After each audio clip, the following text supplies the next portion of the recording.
नमस्कार दर्शकों 26/11 मुंबई हमले के मुख्य साजिशकर्ताओं में से एक तवप्पुर राणा को राष्ट्रीय जांच एजेंसी की एक विशेष अदालत ने शुक्रवार को उसे 18 दिन की एनआईए की कस्टडी में भेज दिया।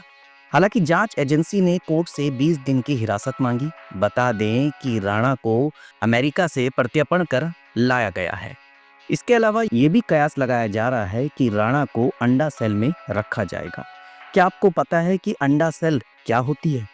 अगर आपको नहीं पता तो चलिए आज मैं आपको बताता हूँ कि अंडा सेल में किन अपराधियों को रखा जाता है और क्या है अंडा सेल की खास बातें। मुंबई हमले 26/11 के आरोपी तवप्पुर राणा के भारत प्रत्यर्पण पर पूर्व एडीजी स्पेशल ऑपरेशन और मुंबई पुलिस के संयुक्त पुलिस आयुक्त पीके जैन ने कहा कि हम पाकिस्तान सरकार और उसके सहयोगियों से बातचीत करते हैं तो हम उसे न्यायिक प्रणाली का सामना करने के लिए यहाँ ला सकते हैं। पीके जैन ने कहा कि राणा जैसे व्यक्ति को जेल में रखना एक चुनौती है, क्योंकि जब भी ये लोग किसी विदेशी देश के सामने ये तर्क देते हैं कि हमें भारत में न्याय नहीं मिलेगा, तो वह कहते हैं कि भारतीय जेलों में उनकी सुरक्षा और स्वास्थ्य सेवा से समझौता हो जाएगा और भारतीय जेलों की हालत खराब है, इसलिए सभी महत्वपूर्ण जेलों में अंडा सेल की स्पेशल व्यवस्था की गई है। जैन ने कहा कि कसाब के लिए भी यही किया गया था, क्योंकि अगर ऐसा कोई व्यक्ति जेल में मारा जाता है या घायल होता है तो यह पूरी दुनिया के सामने एक बात साबित होगी कि भारतीय जेलें सुरक्षित नहीं है। इससे भविष्य में ऐसे आरोपी को भारत वापस लाना हमारे लिए मुश्किल हो जाएगा। उसे भारत वापस लाना ये साबित करता है कि जो कोई भी भारत के खिलाफ आतंकवादी वारदातों को अंजाम देगा, हम उसे जहन्नुम से भी पकड़ लेंगे।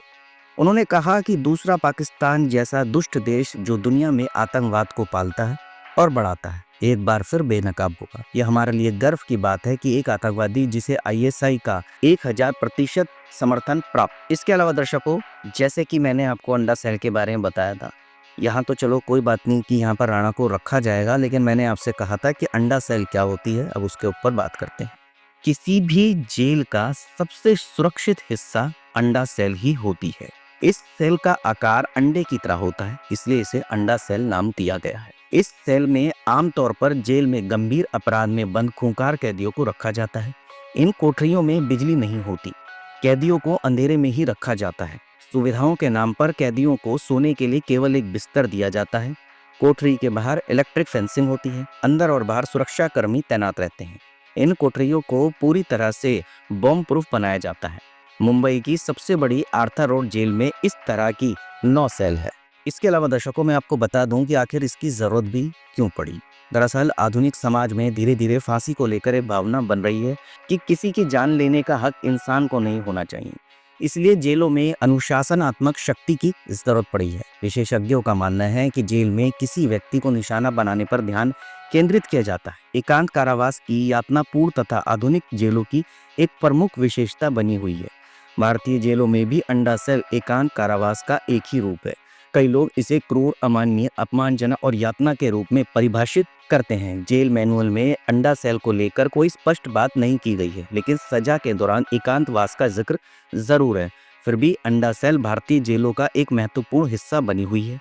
यह एकांतवास का ही एक रूप है। बता दें कि सुप्रीम कोर्ट ने एकांत कारावास को कैदियों को बाकी कैदियों से पूरी तरह से अलग और अकेले रखना तथा जेल के अंदर की बाहरी दुनिया से अलग रखना कहकर परिभाषित किया है। सुप्रीम कोर्ट का यह बयान इस बात को भी बताता है कि यह सजा चाहे जिसे मिले, लेकिन वह शारीरिक और मानसिक स्वास्थ्य के लिए विनाशकारी होती है। एक मामले में सुप्रीम कोर्ट ने लिखा था कि यदि कैदी मानसिक यातना या शारीरिक प्रताड़ना के कारण टूट जाता है तो इसके लिए जेल प्रशासन जिम्मेदार होगा। हालांकि फिर भी यह सवाल बना रहेगा कि अंडा सेल और बुनियादी अधिकारों की कमी को कब तक वैध कारावास की सीमा के भीतर माना जाता है। दर्शकों, अंडा सेल वो खतरनाक सेल होती है जिसके बारे में बताया जाता है कि वो अपराधी जिन्होंने अपराध की सीमा ही हद से ज्यादा पार कर रखी हो, या कहें कि अगर हम किसी को आतंकवादी घोषित करते हैं, जैसे किसी ने भारत के ऊपर हमला कर रखा हो, बाहर चला गया, अब जैसे इसका राणा का प्रत्यर्पण हुआ, ऐसे लोगों को लाकर अंडा सेल में रखा जाता है, क्योंकि इन्हें बाकी कैदियों से बिल्कुल अलग रखा जाता है।